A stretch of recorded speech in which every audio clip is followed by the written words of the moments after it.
The water's getting deep. Everything is a conspiracy. Hey, welcome in to Cryptid and Paranormal Talk Podcast. I'm your host, Bobby. I'm your host, Shannon. And this is episode 9. And on this episode, me and Shannon's going to go over some haunted places in North Carolina, some in Mississippi. We've got a few in North Carolina we're going to go over. It's places I've never been to before. I'm not sure if Shannon's been to any of them, but we just kind of do a little history on them, through Google search and just kind of talk about them. The first place we're going to talk about is Omni Grove Park Inn and Spa in Asheville, North Carolina. Have you ever been to that place, Shannon? No, the Omni Grove Park in Asheville. Yeah. No, I haven't, but I have always heard it because I want to say that's up around the Biltmore Mansion, which that is another place that is supposedly haunted. Have been there, but no, not the Omni Grove Park. Okay. Well, just, and like I said, audience, we're just, kind of reading off Google. These are places that we haven't been, or definitely I haven't been to. Some of the Mississippi places we'll talk about, I've been by, but I haven't done any investigations on these places. So we're just kind of going on, what Google says, kind of the history of it. But on this place in particular, it's in Asheville, North Carolina. It's famous for being haunted by the Pink Lady, the spirit of a young woman who fell to her death from the fifth floor balcony into the Palm Court in the 1920s.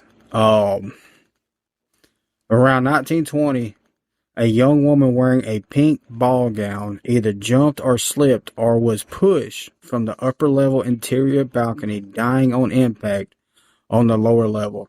Her true identity remains unknown. She was in room 545. She is most commonly associated with that room where she reportedly stayed. So she stayed in room 545. So a lot of guests that stay in that room have a lot of paranormal stuff going on in that room. And let's see if it talks about the paranormal stuff. They say her spirit is friendly and playful, unlike typical scary specters. She is described as a kindly, gentle, and mischievous spirit who is fond of children and drawn to guests. Reported paranormal activity. Guests and staff frequently report seeing a faint pink mist or glow drifting through the hallways or near the bathroom. Unexplained apparitions. Some visitors have seen a full manifestation of a young woman in a flowing pink dress walking through or sitting quietly. Let's see. Mischief in the rooms. Alright. Reports of room 545 and nearby areas include TVs and lights turning on and off by themselves, faucets running unexpectedly, cold drafts, and objects or photos being mysteriously moved. So, it don't sound like this woman's spirit, if that's what's haunting this place, is doing anything, I guess, scary. It doesn't feel like it. There's no, reports of it feeling threatening to people. So if Correct. anybody want to experience, I guess, a more positive paranormal encounter, go stay at that hotel. It's called, how do you pronounce that, Shannon? The Omni? No, Omni? Omni. Omni Omni. Grove Park and Inn and Spa in Yep. Asheville, North Carolina. So, if anybody wants to have a paranormal experience, a positive one, I guess that would be a good place to go. What do you think, Shannon? Yeah, yeah. I mean, if you're scared of stuff like that, I think it would be good to go somewhere like that. Something you can experience to encounter, but you're not experiencing the like more evil side of it. Yeah, yeah. It don't seem like it's like a demonic uh haunting in that place. I mean, people, like I said, people don't report anything evil going on. It just seems like well, like it says, friendly and playful. Like she just wants to play. Um, but yeah, that's the first place on the list. And you got another place you want to talk about, Shannon in North Carolina. Yeah, well, I actually got a couple of places that we could talk about a little bit in North Carolina, which one would be the USS North Carolina battleship. And I know for a fact it is haunted. I've never had nothing really, what you say, bad happen, but you can hear like soldiers talking. You can hear doors opening and closing, hatches slamming shut. Um, some people even say they've even heard as much as like the powder bags getting loaded into the guns. That there was a lot of Okay. soldiers had died on that thing. So Yeah. Yeah, cause I know. Well, a lot of battleships. There's so much that happens on them, man. But this one in particular, man, it seems like a lot of people has investigated that place. A lot of paranormal investigators have went to this battleship and done investigations on it. So it's got to yes, be a truly haunted place for them to continue to investigate it. yeah, they actually there's people actually come out on there quite frequently actually. Um, Yeah. reason why I experienced it because I actually went for ROTC and we actually helped clean the battleship up, get it ready to paint and stuff like that. So, and when they say it's haunted, it is true. It is one of them things. It's like you're going to encounter stuff, but it's like more friendly. It's not like they're trying to harm you, scare you, anything like that. It's just one of them things to where they actually just kind of chilled out. Yeah. I know, according to Google, it says the battleship North Carolina in Wilmington is widely considered one of the most haunted military ships in the United States.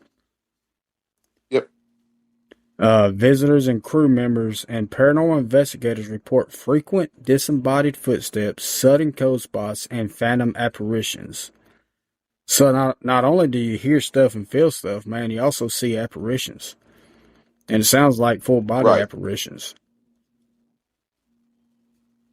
Yep. Oh, let's see. Having some technical Okay, difficulties over so here. that ship has been the ship has been featured on television programs like Ghost Hunters and hosts organized public ghost huntings. Okay, so yeah, all right, that ship's been on Ghost Hunters and other programs on television. And you said you've been to that ship. You've experienced some of that stuff. Yes. I mean, that ship's literally, if I left my house right now, I could be sitting on the USS North Carolina in 5 minutes,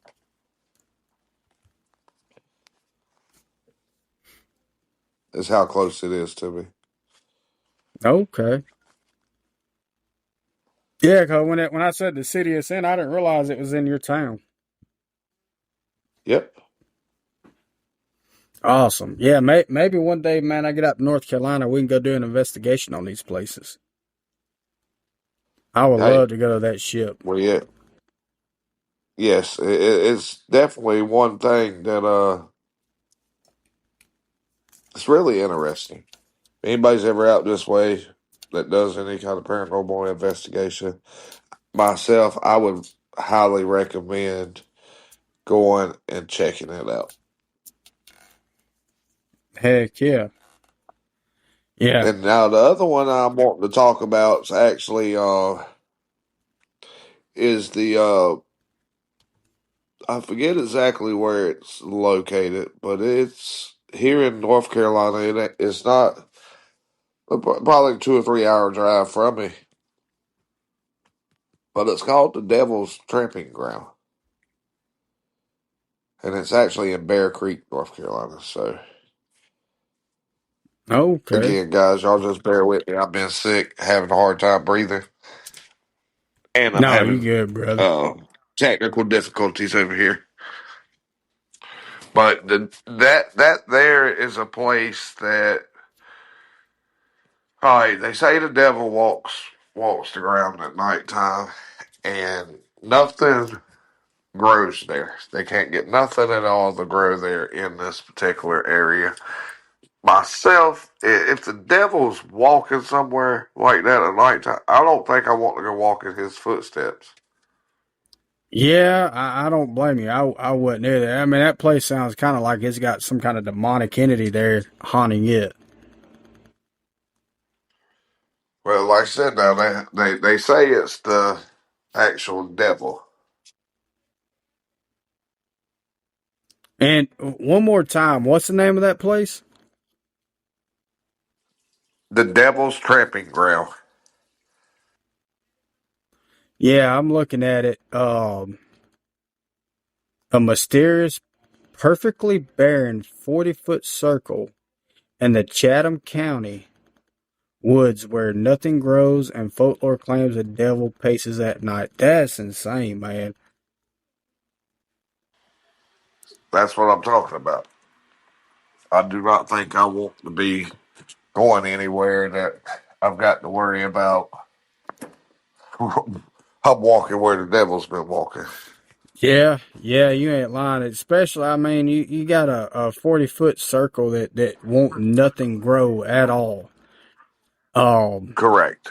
I mean, I understand like some soil is dead, no nutrients in the soil, but if you've got just a Yeah, 40 but foot perfect circle, that means there's nutrients all around it. So why there wouldn't be nutrients in that one particular circle to not to let nothing grow? It makes zero sense. right. Well, and if I ain't mistaken, it's actually a perfectly shaped circle too. Yeah. Yeah, that's insane, man. Something's up with that. It's definitely not nothing agricultural that's causing it not to grow, because that's my line of work is you know dealing with agricultural stuff for the military department. Cutting the grass, to planting grass, to fertilizing, to taking soil samples to the university, seeing what kind of nutrients you need and all that, and identifying nutrient defects in the ground. To all kind, anything to do with horticulture, I pretty much know about it. So yeah, the only way to get a 40-foot complete circle of dead grass or won't nothing grow there when everything else around it is growing, you would have to spray like Quick Pro, Roundup Quick Pro, and that kills the nutrients in the ground. But guess what?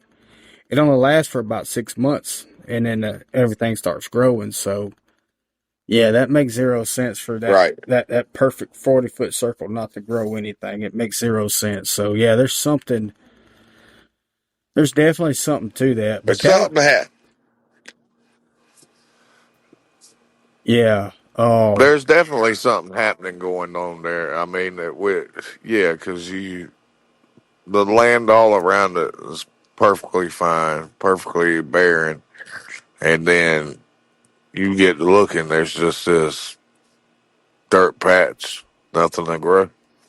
yeah, yeah, yeah. That, like I said, that makes zero sense in my mind. And like I said, that's what I do for a living. Um, so when it comes to that field, I know a little bit about it, and it just doesn't make any sense. I mean, we where I work at back in, this is earlier 2000s, probably about '05, '04, '05, '06. I can't remember. We tore down buildings, old buildings out there on this military base, and there was a guy come by. He was a retired lieutenant colonel, and we had tore the buildings down, and I was out there with a section hire on a tractor getting the ground ready, and he's like, "How are you going to get anything to grow? All that dirt's been on them buildings for 60 years. Ain't nothing going to grow. There's no nutrients left in that dirt." I said, "Watch." I said, "Man, give it about a month or two, and you're going to see like fresh grass all over the place." Which I was planting a lot of bahia. So, bahia, it don't take long for that bahia to take hold and fill in the spot. And, Right. Yeah, it take off pretty good. oh, yeah, man. Dude, and I did throw out some triple 13 and stuff, That was back when triple 13 was actually worth a damn. When it actually make stuff grow. But, we fertilized the ground, threw the grass seed out, and dude, in no time, it had plenty of grass on it. I mean, and today you'll never knew there's buildings there, And the funny thing is, some of them buildings Right. they tore down. One of the buildings they was tearing down, there was some soldiers cleaning it out, and there was an old phone sitting on a desk, and the phone wasn't plugged into the wall. Well, that phone started ringing, and when that phone started ringing, one of the soldiers, without thinking, he just picked it up and answered it, And on the other line, somebody said, "Tell me what you want me to hear," and that was it, nothing else. He's like, "Hello, what the?" Then he noticed that the phone wasn't even plugged into the wall. Didn't even have a phone cord hooked to it. But Oh wow. that's the thing about that base. There's so much reported haunted stuff going on in that base. It's ridiculous. But this base has been there for a very long time, and it housed, during World War II, it housed POWs from Germany and POWs from Japan, too. So there's a lot that's went on around that base and on that base that I can see why it's haunted. There's a building, it's building 350. It's a lot of people in there will hear like banging and stuff moving around. And then in one of the rooms, there was a phone not plugged in or nothing, an old, phone that just wasn't plugged into the wall or anything. They said it would ring all the time, but nobody would ever answer because they were just sitting in that room, just start ringing and not even hooked up to anything. So there's a lot of places on that base that's got a lot of weird activity. We seen, we was out cutting a old training village. They had these old villages during the Iraq and Afghanistan war they'd used for training. It set up kind of like villages in the Middle East. And we Right. was out there, cutting the grass and all that. We had soldiers going to come in and do some training, and we was cutting all that. This happened about 3 or 4 years ago, I guess. And me and let's see, who was it? T. Mason, Hunter, Drew.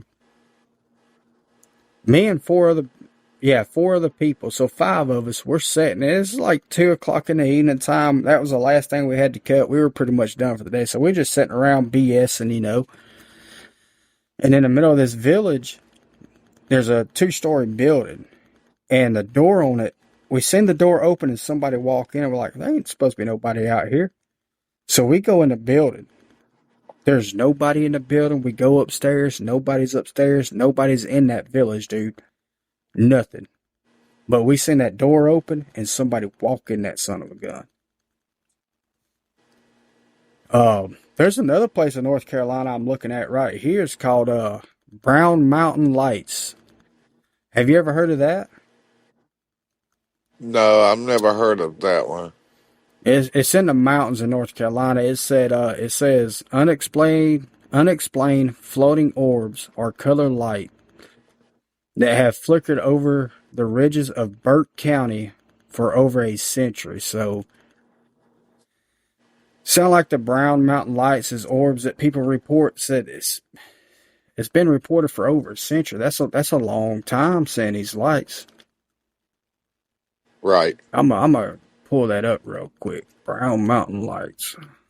Yeah, I'm having some technical difficulties on my end with some of my equipment. So Nah, you good, brother. You good. The Brown Mountain Lights are unexplained glowing orbs reported for over a century near Brown Mountain in Burke County, North Carolina, usually appearing as floating multicolored or starlight lights above the ridge. Their exact cause remains a captiv- cap- captivating local mystery. Early legends, let's see, Cherokee, and there's another tribe I can't pronounce. I'm not going to butcher it. Folklore attribute the glowing orbs to tribal spirits or ghostly women searching with lanterns for lost loved ones after a bloody battle. Modern writers' accounts began appearing around 1910, describing floating orbs rising from the trees and disappearing. Popular culture. The mystery has inspired countless folklore tales, country songs, and featured appearances on television shows like The X-Files. So that's actually a pretty popular place. I wouldn't mind going to see them lights, to be honest with you. Right. Yeah, I mean that does kind of sound kind of interesting. Yeah, it does. I mean, I've seen plenty of orbs. I've seen orbs at my house. I've seen orbs in the sky. Seen orbs in the sky at my house. Seen orbs at a lake down here called Lake Perry. I've seen orbs at Lake Perry. When I worked in Jackson, we've seen a lot of orbs in Jackson, which Jackson, Mississippi is, you know, a pretty depressing city, I guess. There's a lot of negative in that city, so of course you're gonna have a lot of stuff going on there. It's kind of like New Orleans, when you enter that city, you can just feel the dread come over you. Right. But yeah, that'd be an interesting place to go though. That Brown Mountain. Check that out. I wouldn't mind. Like I said, I've seen plenty of orbs, but a place like that, I wouldn't mind checking that out. Let's see. Yeah. I mean, you got there's a place Ocracoke. It's up around. I wish I could get this damn thing to work. Ocracoke's up around the Outer Banks in North Carolina.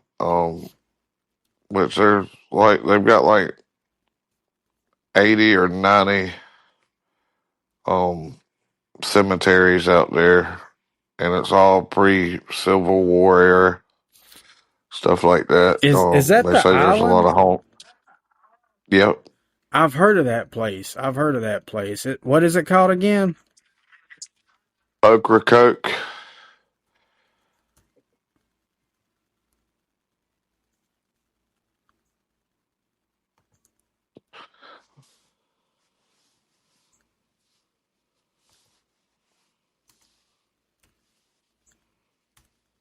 Yeah, let me pull that up. I've heard of that place. It's full of like cemeteries and stuff, and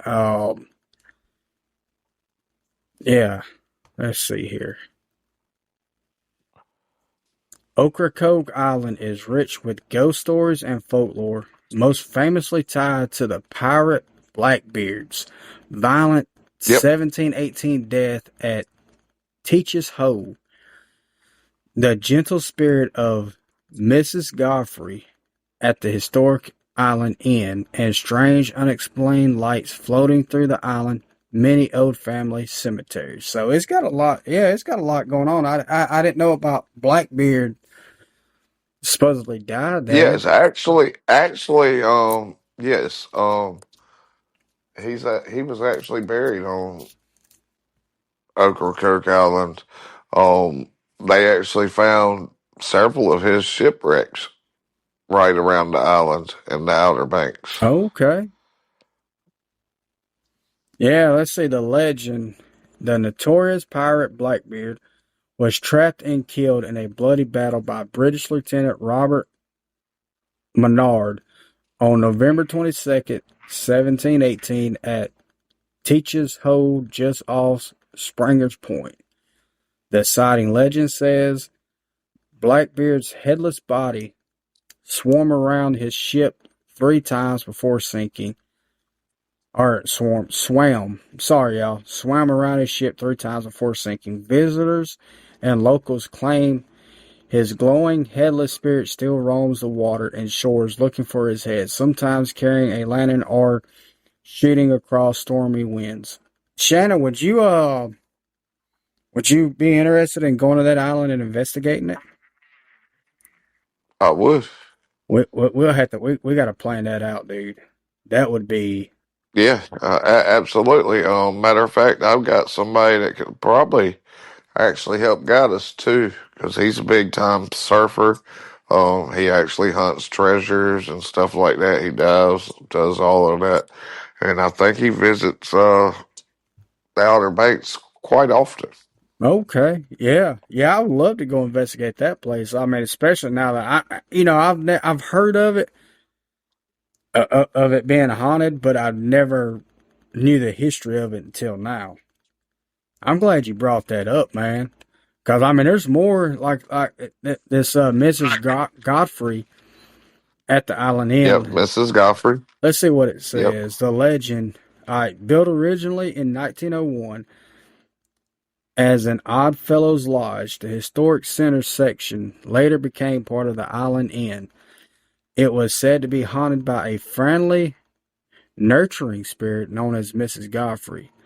Guests in the old second floor rooms, especially room 23, reported a feeling of comforting pressure on their feet, having cosmetic or shells rearranged, or feeling as though they were being gently tucked into bed. The property is now managed by the Ocracoke Preservation Society. Sorry, I do have a little bit of dyslexic, y'all. So when I'm reading, if I sound like an idiot, just ignore it.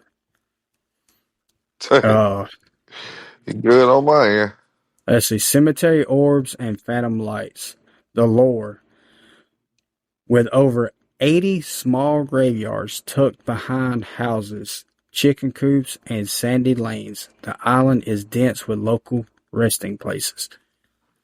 People walking near the Howard family plots or community cemeteries late at night report seeing unexplained floating orbs of light, hearing whispers in the wind, or catching glimpses of children and old sea captains guarding their final resting spots. That's interesting, man. That's a place I would love to check out.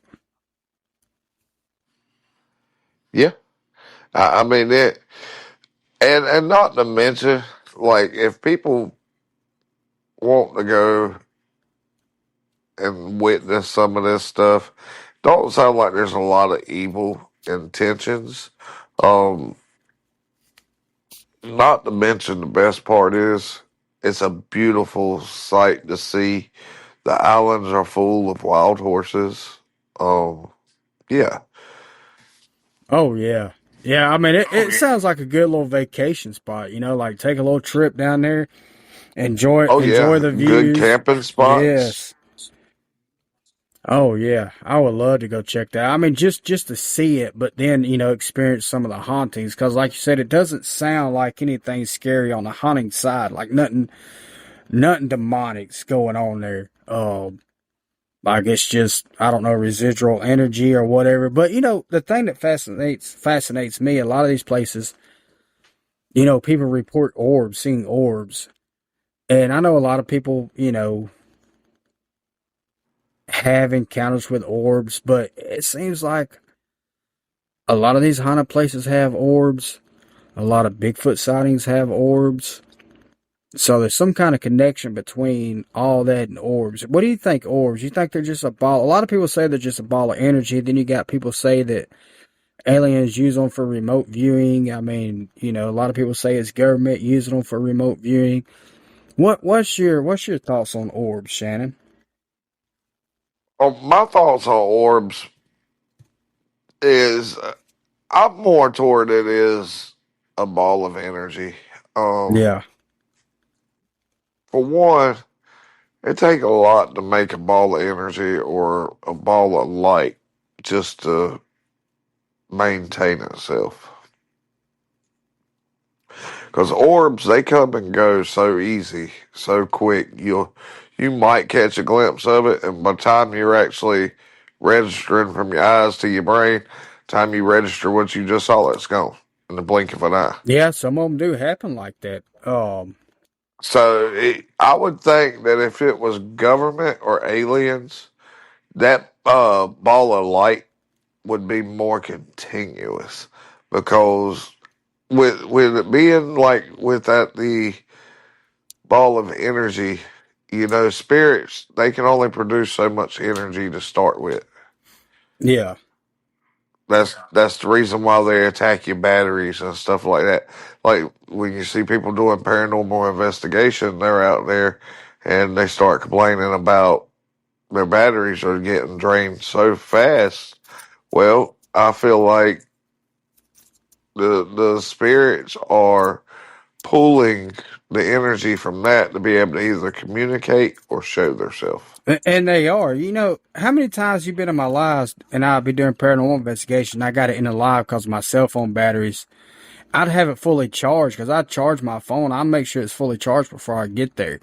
And normally when I'm live on my phone, like sitting at my house doing my normal lives, I can stay live for 3-4 hours and my phone, won't die. But how many times I've had to shut the live off because my battery on my phone's getting drained so quick. Then equipment, like one night, me and Kevin Paragos was at that cemetery in Richton, and he had like 4 completely charged batteries for his little camcorder. He used it for the night vision on it, the infrared, Yep. and he had put a battery in it. It would show it like fully charged, and then like 5 minutes later, boom, the battery's dead. He went through 4 batteries and only got about 30 minutes of footage with 4 camera batteries because they just kept draining. But like getting back to the orbs, I agree with you. I think they're a ball of energy. Because like with Bigfoot, we've talked about this a bunch of times. Bigfoot having a paranormal side, and I think that's why you see the orbs because it's the energy, either the energy that he's putting off through the paranormal side, or however it may work. But like going on. And again, it could be the energy that he's left behind. And it could be. But, that's like doing paranormal investigations, seeing orbs. You seen the video we caught on the infrared that night of an orb. And, it took me a long time to post that video because I kept trying to look for things that it wasn't. Like, all right, it's got to be a light reflection from my camera light, but I've got this square little old light on my GoPro that doesn't shine outward. It just illuminates the immediate area. And I'm not even pointing at the whole time this orb's showing up, I'm not really pointing it that way, that light. Every once in a while it does kind of go that way, but then I got the light pointing away from where the orb is.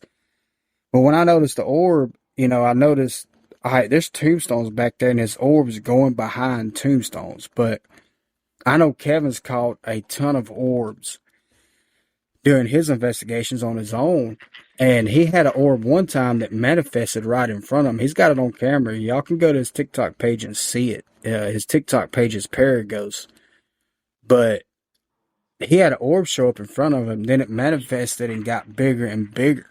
I'm not gonna spoil it for y'all. Y'all go watch that video. It's Paragos on TikTok.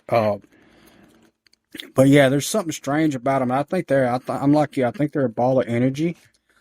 Like the cemetery in Alabama, it's called Musgrove. And if anybody on here, y'all can Google Musgrove Cemetery in Winfield, Alabama, and it'll pull it up and give you the history of it. But we was there, me and my son, my wife, and my friend Troy from Lafayette. We were coming back from Tennessee. We had a dog show in Athens, Tennessee, a confirmation and weight pull show. And we were coming back, and I'm like, you know what? We're gonna stop by my old where I grew up at, my old town, and my son's like, let's go to Musgrove. Let's go to Musgrove. So I'm like, all right, we'll go to Musgrove. So we went to Musgrove. And coming into Musgrove, I mean, you're in the middle of the woods, but coming into Musgrove, like you got the road kind of go straight, then it curves to the left and it straightens back out, then it curves back to the right and straightens back out, and it comes in front of the cemetery and the church.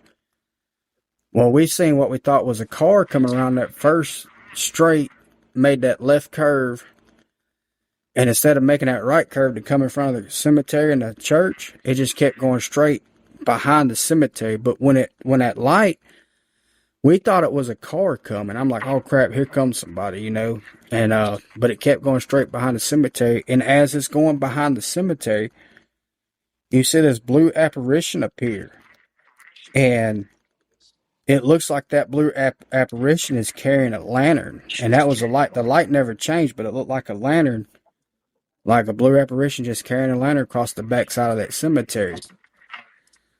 And that kind of freaked me out because it turned out just to be an orb at first, but then when it got to the back of that cemetery, it turned into a full body apparition of a looked like a guy walking. Just he was like glowing in blue.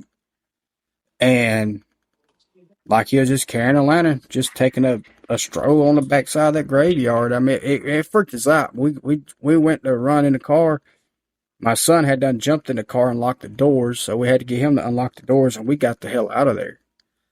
That's the crazy. And I've been going to that cemetery my whole life from time I was probably 7, 8 years old up until, I mean, that happened a few years ago. We was there. I'm going to say that was probably, I don't know, I think my son was around 10, 11, 12, maybe. I don't know. I'm going to say 7 or 8 years ago, something like that. We was there when that happened. But that was the only time I ever seen anything like that at that cemetery. Because that cemetery, the history is, it's named after a guy. His last name was Musgrove, and he worked for the railroad. He got killed. I don't know if he got killed on the job or he just passed away on the job. I'm not sure if it was something happened that killed him or what. But anyway, he ended up dying on the job. And his wife, when they buried him, his wife was at his graveside, and she said, I'm never going to leave your graveside. I'll never leave you. And now when you go to that cemetery, on his grave, you can see an outline on the grave of a woman look like she's praying. She's got her hands, in a praying stance and all that, and you can see that silhouette on there of a woman praying. And they've actually sandblasted that tombstone. They've done all kind of stuff, and it always comes back. It won't leave. Like they clean it up, and then boom, the next day it's right back. So, and that's I've seen that probably 1,000 times. Maybe not that many, but you get what I'm saying. I've seen it a bunch my whole life. Oh, Right. but yeah, that's the crazy thing about orbs. Anytime you have a haunting or a lot of Bigfoot encounters, a lot of people encounter these orbs. And we talk about the orbs a lot, but it interests me. The orbs do, because like I said, I've seen them. I've seen them a bunch of times. I mean, I've seen them. Like I said, I've seen them at my house. I've seen them in the skies. I've seen a lot of them in the skies, and I don't know if that's ghost orbs I'm seeing in the skies or if that could be something else. But I've definitely seen them. But yeah, just to continue the tour here, you want to move on to Mississippi?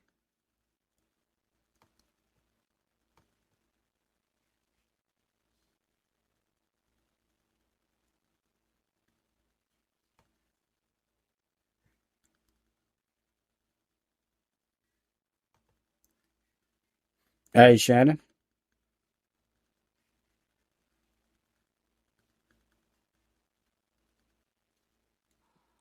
Somehow I muted myself. Oh, okay. But yeah, I was saying, just continue the ghost tour here. You want to move on to Mississippi? Yeah, absolutely. All right, we're going to talk about one place. It's called Stuckey's Bridge, and I mean it's a pretty. I don't know how famous it is internationally, but locally it is pretty famous. Um, Let me pull it up here. I know the history on it, but I'm gonna pull it up just so I don't mess anything up. Um, and Stuckey's Bridge, it goes over the Chunky River up around close to Meridian, just right outside of Meridian in Lauderdale County.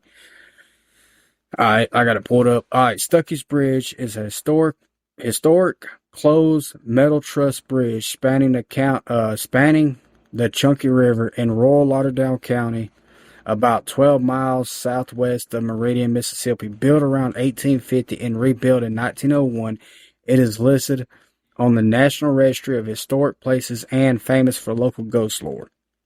All right, now let's get into the legend of Old Man Stuckey. Now, back, I'll just give you a little history that I know. That there was like a little hotel or motel or an inn.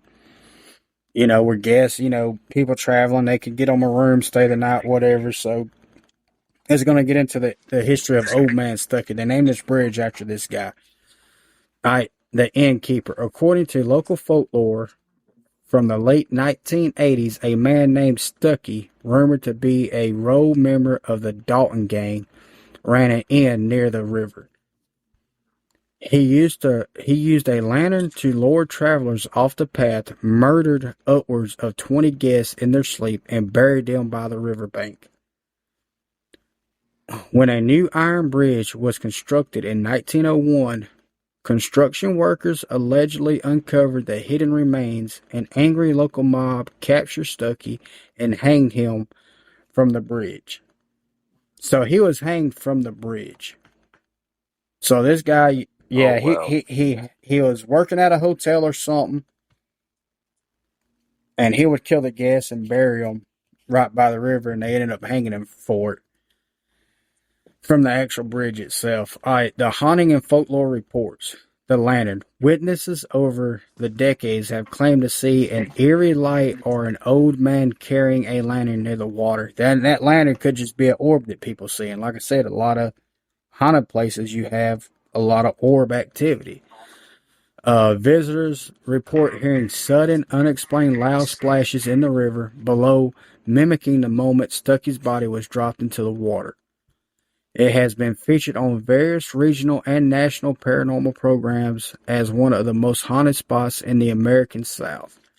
So yeah, it is one of the most haunted spots. I need to go. Me and a friend of mine has been talking about for a while investigating that bridge. So Right. we're gonna have to make that happen before too long. We got to go up there and do an investigation on that bridge. I know I said I'm backing away from paranormal investigations, but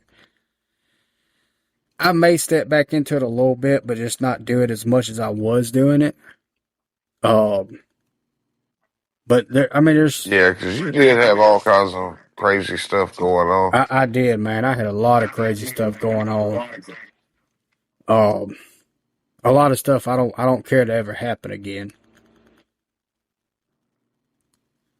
Um, but let's see what else we got in Mississippi. I know a few spots like you got Myrtle Grove Cemetery. I've investigated Myrtle Grove numerous times. That's the cemetery where we got the orb at. Now, Myrtle Grove's on a registry of haunted places in Mississippi.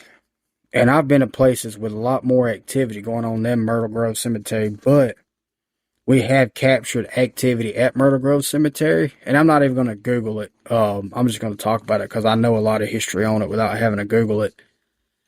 But Myrtle Grove is in Baxterville, and literally in the middle of nowhere. And like I said, when we captured that orb, we didn't see the orb with our own eyes. We didn't see it till I started going over the footage from the infrared camera. So this orb was nothing that we seen with our eyes. Unless we just didn't look that way and notice it, but I don't remember ever seeing it when we was walking toward the back of the cemetery. And that's where it starts popping up at as we're walking away. And one of us would have known there's three of us there. It was me, my son, and Kevin Paragos.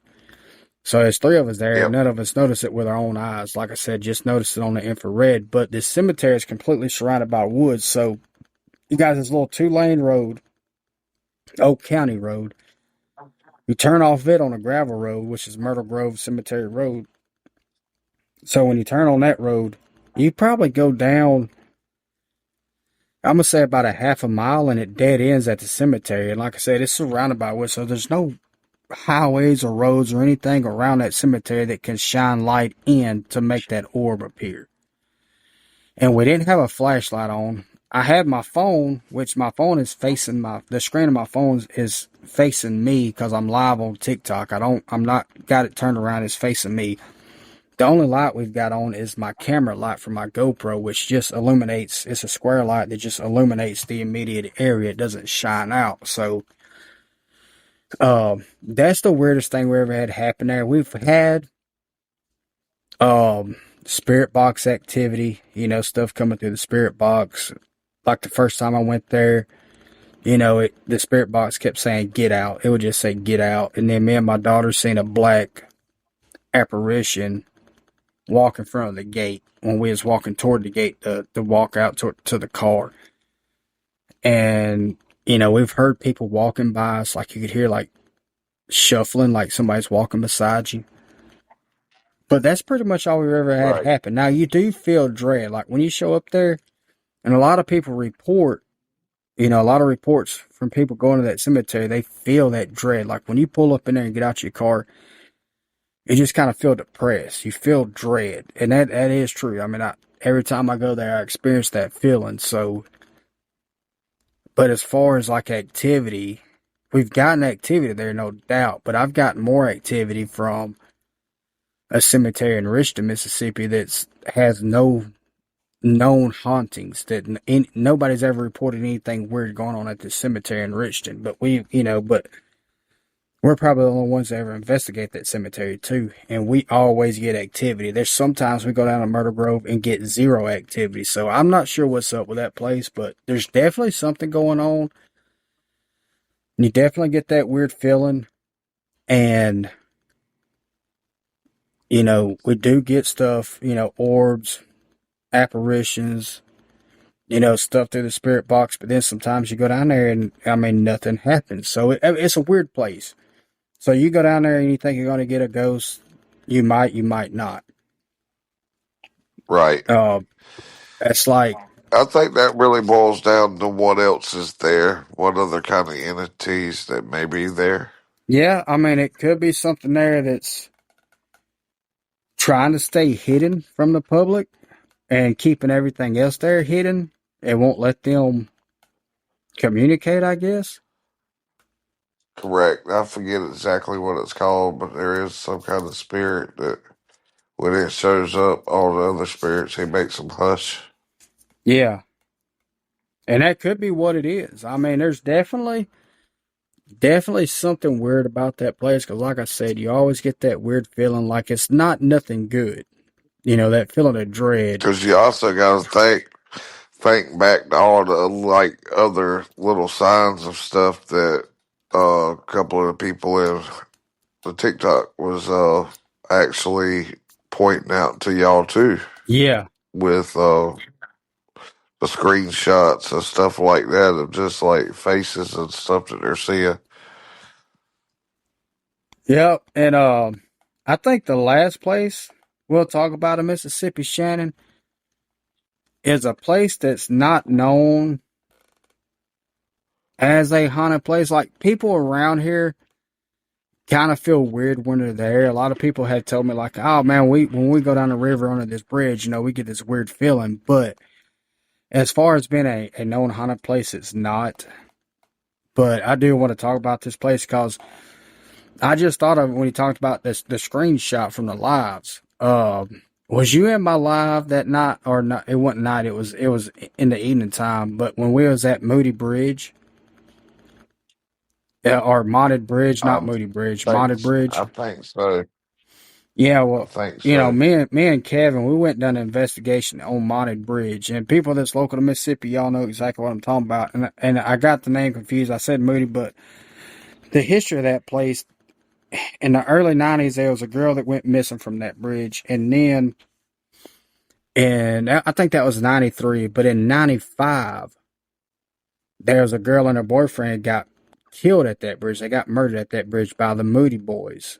Now, these Moody Boys, it's kind of horrific what they done. They sexually assaulted the girl, and they killed her. They killed the boyfriend. But how they killed the girl, the what I heard, they stuck a water hose down her throat and pretty much drowned her with, you know, by forcing water down her throat with that water hose. Is how they killed her. So they done it like, I mean, it's just terrible what they done to her. And that was in '95. So Kevin's like, man, we really need to go do a paranormal investigation on at Modded Bridge. And I said, yeah, we'll go check it out. Well, while we were there, you know, we're there in the daytime.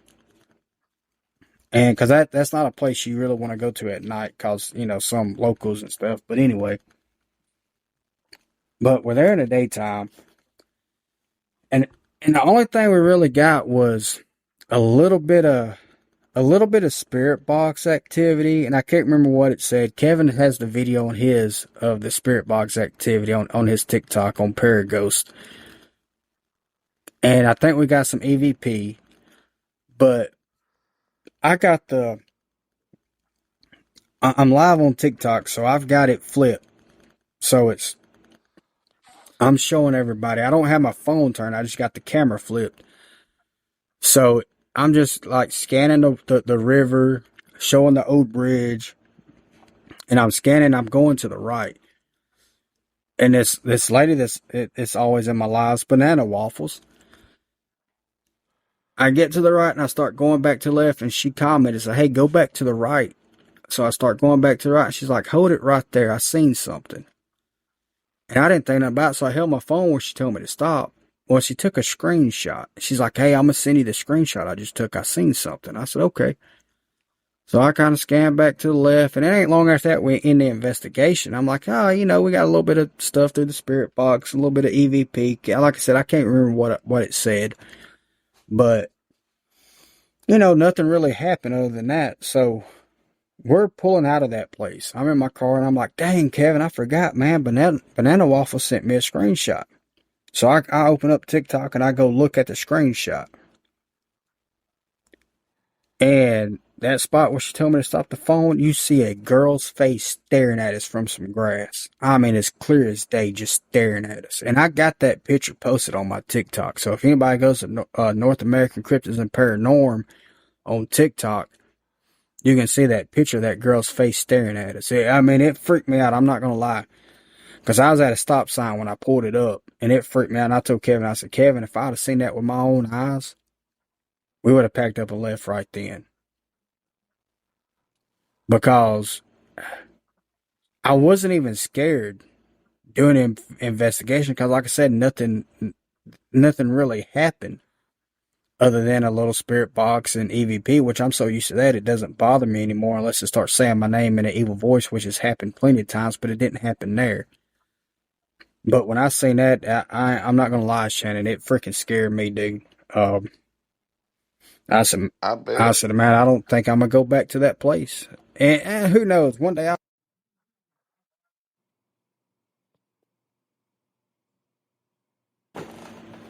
it will be a very long time before I do. I can promise you. But, Right. but yeah, man. Hell, we at like 52 minutes on this podcast. If you want to, man, we can end it here. We just wanted to give y'all, some haunted places, some places that we've been. Like I said, some of these places I Well, we haven't could been. you could fill everybody in about the haunting there at your house Yeah, with being out there in the woods at your house. yeah. I mean, one of the reasons I did quit doing them paranormal investigations is because of the stuff that goes on at my house. So I'm hot and heavy into the paranormal investigation with Kevin. Me and Kevin, we're going out like every weekend. We're going to different places. Some places we document, we film, which you can see a lot of that stuff on my YouTube, on the Patreon, some of it on my TikTok, some of it on the Facebook. I posted a lot of these videos, but not every time we didn't film every time we went out. So we went to a lot of places, and we was getting a lot of activity, and a lot of weird stuff started going on at my house, and that's why I quit, because I would hear like banging in my house. And then my dogs would like look at the front door like somebody's about to show up, but nobody would be outside. And they only do that when they know somebody's at the house. They'll run to the front door and wait, but they would stare at the front door, and at a wall by the front door, they just stare at that wall like really weird. And I'd have to really holler at them to get their attention off of it. It's like they're seeing something that I can't see. But like the banging and just weird stuff going on, man. And just, I had a bad feeling, being at home, like something's not right. Well, then, my health went down. I had a lot of health problems just happen all of a sudden. Like, just like one day I'm good, then I start getting some vertigo, and then the next day, bam, I'm in like terrible shape. And I dealt with that vertigo for months, and I still deal with it from time to time, but it has gotten a lot better. But, at one night we done that investigation in the woods at my house, and I had the EMF reader, and I'm telling the EMF reader, like, hey, go to red. It would go to red. I tell it to stop. It would go back to green. I was kind of controlling it, telling it what to do. And I remember I sat down because I was live on TikTok. I sat down on a log. And when I sat down, I had this really bad feeling, like just all of a sudden a really bad feeling hit me. And the EMF reader quit going off. And I was like, hey, go back to red. And it wouldn't do it. It wouldn't do it no more. I was getting zero activity, but I had this really, really bad feeling. That's when the DoorDash driver showed up.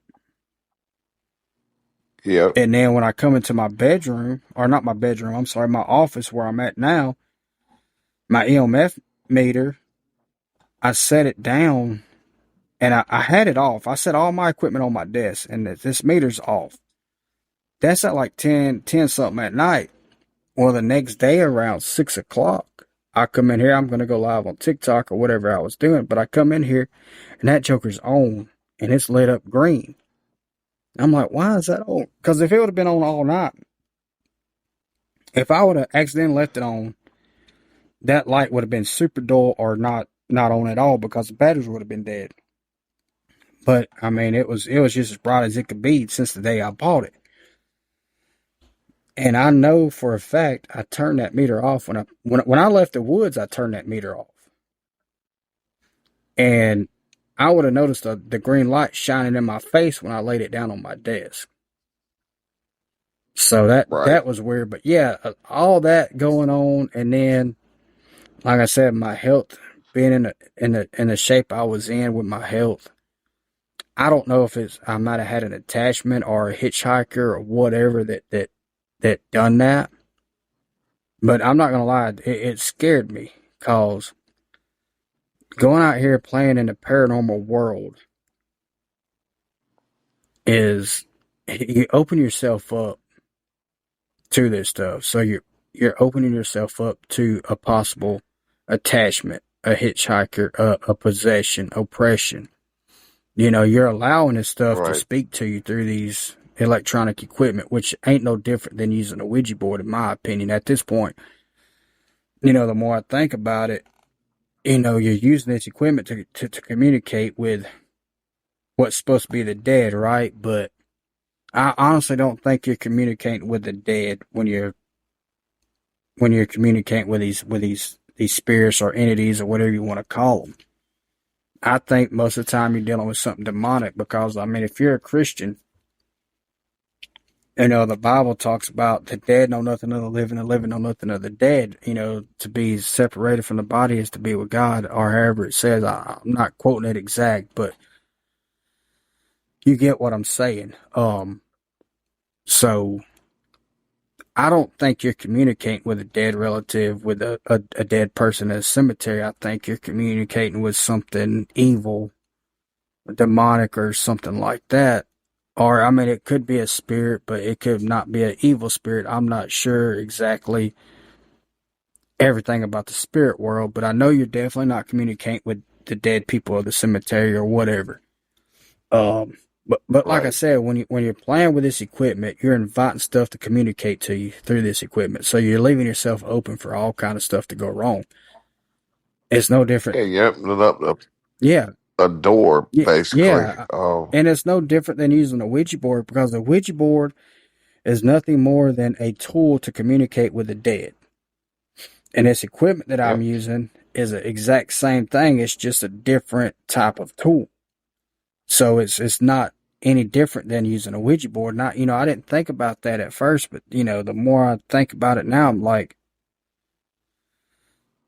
I might as well just buy a Ouija board and start playing with it. And you talk to a lot of paranormal investigators like, oh no, man, I won't never touch a Ouija board. Them things are pure evil. They just, and I'm like, well, while I'm thinking about it, think about it. You're doing the exact same thing. You're just using a different type of tool to accomplish the same thing at the end of the day. So what's really the difference? And I was the same way. I'm like, I'll never, and I won't touch a Ouija board right now. I'm not fooling with that stuff. I'm not into black magic. I'm not into trying to conjure up spirits anymore. And that's basically what we were doing. We were trying to conjure up spirits with this equipment. We're asking questions. Who are you? What's your name? Why are you here? You know, can you say your name? Say one of our names. When you got that equipment going and you tell it to say your name and it says your name, it's freaking scary. I'm not going to lie to you, man. It'll freak you out. It freaks me out. Because it's, especially when it's in the evil voice. yes, and that's the thing that gets me. About every time it said my name, it's like a very demonic voice that says it. Then usually to say my name, it'll say get out. Real evil, like get out. Or when it says Bobby, Right. Bobby, like that. And I'm like, good Lord. Even Kevin's like, man, did you hear that? It said Bobby. I'm like, yeah, I heard it, dude. I'm sitting right here beside you, man. I'm ready to go. Let's get the hell out of here. I mean, but he's like, no, man, you got to stand your ground. I'm like, yeah, I get what you're saying, man, but I'm ready to lose this ground and get the hell out of here, you know? I really don't want to stand my ground when that thing's like acting like it knows me. You know what I'm saying? That part right there. Yeah. And that's the thing, man. The spiritual world probably knows more about you than you know about yourself. And that's why, Yeah, I mean that's yeah, that's all they do. they do. And that's why they can communicate with you and tell you things about your past, your loved ones. You know, that a demon can show up as a dead relative and answer all the questions that you Yep. have to prove that it's your relative, right? Because they know everything about you and your relatives. So they are very deceiving. Correct. Oh, And that's exactly what they're trying to do. oh yeah, yeah. And I mean, honestly, to get myself back to feeling somewhat normal and to get the activity stuff in my house, I've done a lot of praying, and it seems it seems as if things have gotten a lot better. You know, I don't have the stuff going on in my house. I'm feeling a lot better. Which when I went to the doctor, they put me on medicine, and I wasn't doing I wasn't like crazy or nothing. I basically went to the doctor with blood pressure 215 over 110. Um, Sugar through the roof. So of course now I'm diabetic, which it could be the medicine making me feel better. It could have just hit me all at once, but it's kind of weird how the vertigo was hitting me, and they couldn't figure out why I was having vertigo that bad. You know, now that I got my levels better, you know, got no medicine and got my blood pressure to a better level. I ain't gonna say normal, but a better level. My sugar's gotten a lot better. Yeah, the vertigo is getting better every day, but I still have bouts with it from time to time. But it was like bad there for a while. I mean, really bad. And I don't know if it was just, and I could have been a diabetic for a long time, but the blood pressure didn't make any sense being that high. Because when I finally broke down, I went to the doctor. I felt like I was on my deathbed, and I told my wife, I said, "Hey, you gotta take me to the doctor. Something ain't right." And I remember walking up to the desk to get the paperwork, and I blanked out for a second walking. I mean, completely blanked out. I was still walking, but I wasn't there. And I was in bad shape, man. Really bad shape. But like I said, that was the height of me going out and doing these paranormal investigations with Kevin. And we were going every weekend, you know, every weekend. I mean, we were consistent with it. We were hitting all kind of spots. A lot of well-known haunted places that wasn't well known for hauntings, but was definitely getting activity.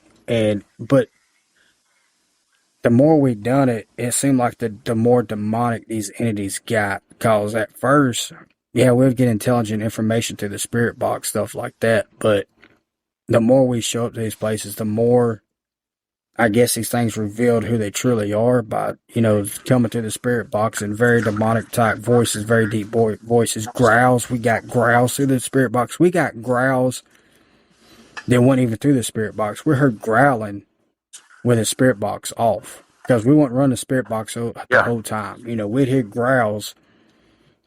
I think you've been in some of my lives and heard growls that wasn't coming through the spirit box. Yeah. Yep. So it's like the more we go to these places, the more these things will show themselves. Because, I mean, a demonic entity, I don't think at first it's going to show you it's demonic because it wants to hide who it really is. So it's gonna make you think it's good, or it's just a ghost of somebody that has passed away. They don't want you to know their true intentions until you keep playing with it and playing with it. Then they're like, all right, let me attach to this person. Then I can show them who I really am, you know.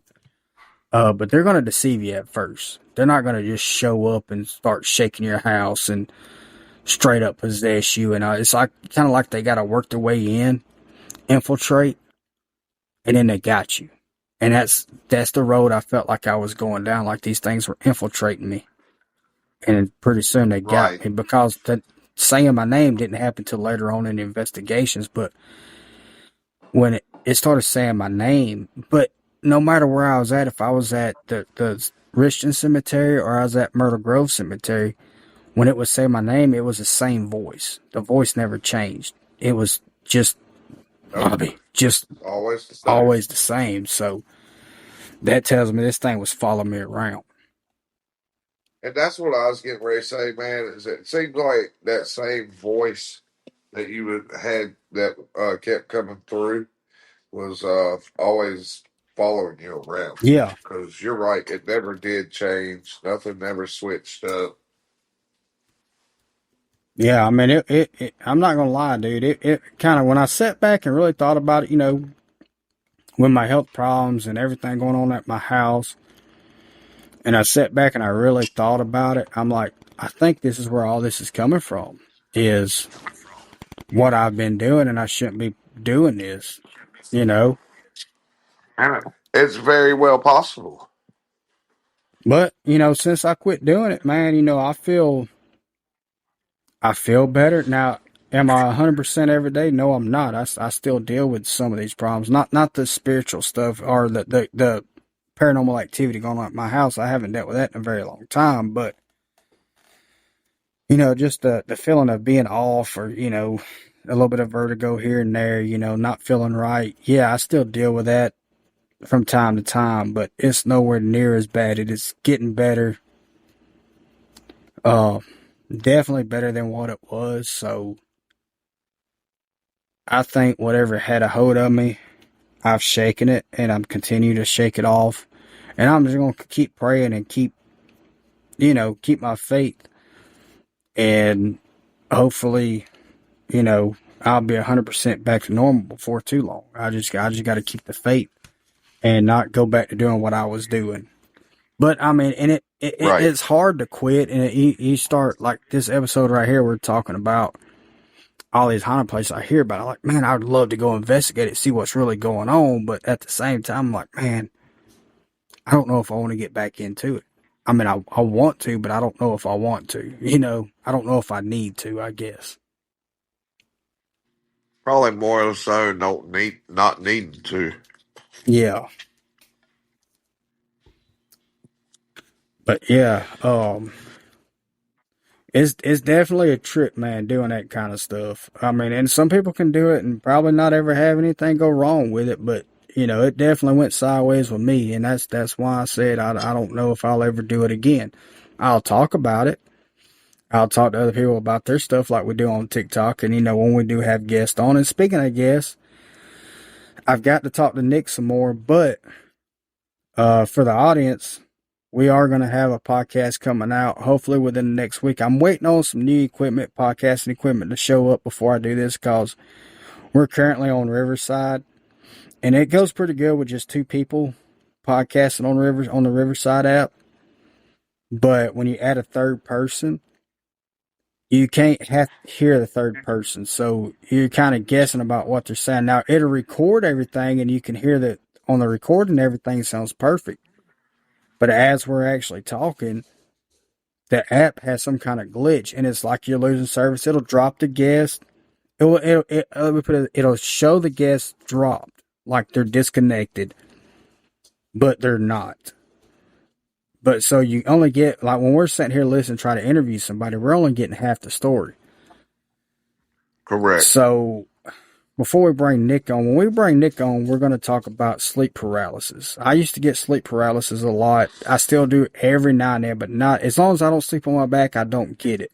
So I no longer sleep on my back. But we're going to go into sleep paralysis a little bit on the next episode. This is episode 9, so the next episode will be episode 10 with Nick. I got to talk to him and see what day is a good day for him to come on. And, you know, Shannon, man, you'll figure out a good day for us. Good day for all three of us. But this new equipment I got coming for podcasting, it's an interface that I can record an SD card and I can edit it on my computer. So it's going to make it a lot easier. So I can hook my phone into it. So basically it'll be a 3-way call between me, you, and Nick. And we'll record on the interface and do it that way, and probably get completely away from Riverside, because Riverside's having some bad glitches when you have 3 people on here, and it just makes it so hard to podcast. And I've used It's really irritating. it is, and I've had Riverside for a long time. I've used it for a long time on some older stuff that I used to do back years ago.